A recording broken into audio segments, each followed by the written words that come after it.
খুবই দারুণ কয়েকটা পয়েন্টে আলোচনা হয়েছে। ইন দ্য মিন টাইম এই ঘোষণাপত্র ইস্যুতে চমৎকার কিছু অবজারভেশন আমার বিশ্ববিদ্যালয়ের ছোট ভাই হান্নান মাসুদ কথা বললেন, মনিয়াপা কথা বললেন, আজিজ ভাই কথা বলেছেন। অ্যাট দ্য সেম টাইম তুষার ভাই থেকে শুরু করে সবাই কিন্তু কয়েকটা পয়েন্ট যেটা আইডেন্টিফাই করার চেষ্টা করেছেন যে এই জায়গায় অবশ্যই লুফুলটা আছে।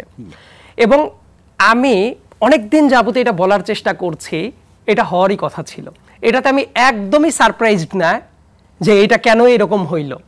আপনি যদি প্রত্যেকটা জায়গায় এই গভর্নমেন্টের ফ্রম অগাস্ট 2024 ওই জায়গা থেকে আজ অবধি যদি দেখেন, হান্নান মাসুদের আজকে যেমন একটা ওর তো একটা, আমি বলবো এটা ক্ষোভ, বরং একটা মন খারাপ হওয়ার মতো যে ঘটনা, কারেক্টলি ব্যাপারটা এই ব্যাপারটা খেয়াল করে দেখেন, ও তো আন্দোলনের সরাসরি একটা অংশ এবং খুব গুরুত্বপূর্ণ রোল কিন্তু হান্নান মাসুদের প্লে করতে হয়েছে।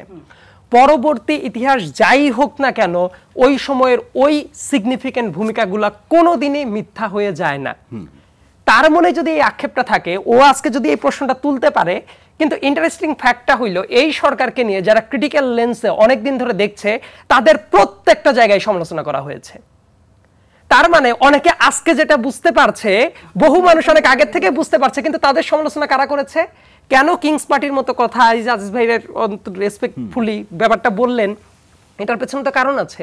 ডক্টর মোহাম্মদ ইউনূসের সমালোচনা করলে এনসিপির বন্ধু বান্ধবগুলো তারাও মনে করতে এটা তার সমালোচনা। আবার এনসিপির সমালোচনা করলে সরকারের পক্ষ থেকে এমনভাবে রিয়াক্ট করা হতো, মনে করা হতো এটা তাদের। এইটা একটা যে আদতে রাজনীতির জন্য তাদের ভালো কিছু হয় নাই, এটা অনেকেই এখন বুঝতে পারছে, কিন্তু কয়েকটা মাস আগে তারা এটা বুঝতে পারে নাই।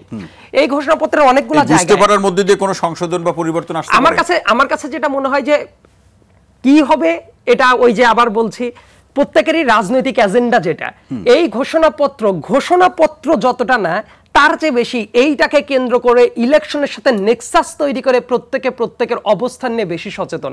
মুখে যাই বলুক না কেন, এটা বিভিন্ন কাজে বোঝা গেছে। এবং এইটার প্রেক্ষাপটে আমি যেটা মনে করি, সরকার তার নিজের জায়গা থেকে টোন ডাউন করতে হয়েছে অনেক জায়গায়। এই যে অনেকগুলা সুতোয় মালা গাঁথতে গিয়ে দুই একটা জিনিস মাঝে মাঝে মিসিং হয়ে গেছে, এর কারণটা হলো সবাইকে অ্যাকোমোডেট করার চেষ্টা করেছে, যে যাতে কেউ বেশি না খেপে যায়, যাতে কেউ বেশি খুশি না হয়ে যায়। এবং এটা করতে গিয়ে অনেক কিছু মনে হয়, সেখানেও কিন্তু আরেকটি বিষয়, জামাত বলেছে একটি বড় দলকে খুশি করতে গিয়ে বা তাদের মতামতকে প্রাধান্য দিতে গিয়ে এমনটি হয়েছে। এটা জামাতের বক্তব্য। অনেকেই অনেক কিছুই বলতে পারে। ব্যক্তিগতভাবে আমি তো বললাম যে যাদের সবচেয়ে খুশি হওয়ার কথা ছিল, সে হান্নান মাসুদরাও তো খুশি না, হয়তো দলীয়ভাবে একটা স্ট্যান্ড আছে। এবং এই জায়গাতে আরেকটা ব্যাপার, জুলাই ঘোষণাপত্র বা যাই হোক, এটা যখন দেয়া হচ্ছে, ওই 158 জন শুধু সমন্বয়ক না, এমন অনেক রেসপেক্টেড ব্যক্তি ছিলেন যাদেরকে আলাদাভাবে দাওয়াত দেওয়া হয়নি। তবে আমি এতটাও নৈরাশ্যবাদী না যে এটার ইম্প্যাক্টটা কি হবে দাওয়াতের ভিত্তিতেই শুধু বিবেচনা করবে, এইটা না। বরং আমি যেটা মনে করি, যথেষ্ট অনেক কাজ করতে গ্যাপ হয়ে গেছে, দেরি হয়ে গেছে, বরং এইটা যে টোন ডাউন করে মোটামুটি কিছু একটা দাঁড় করিয়েছে, এই জায়গার পর ভিত্তি করে সামনে যদি অগ্রসর হওয়া যায়, আরো দুরভিসন্ধিমূলক বিভিন্ন কাজে বিভিন্ন জায়গায় বিলম্ব এবং অন্য কিছু না হয়, সেটাও অ্যাপ্রিসিয়েশন পাওয়ার যোগ্য।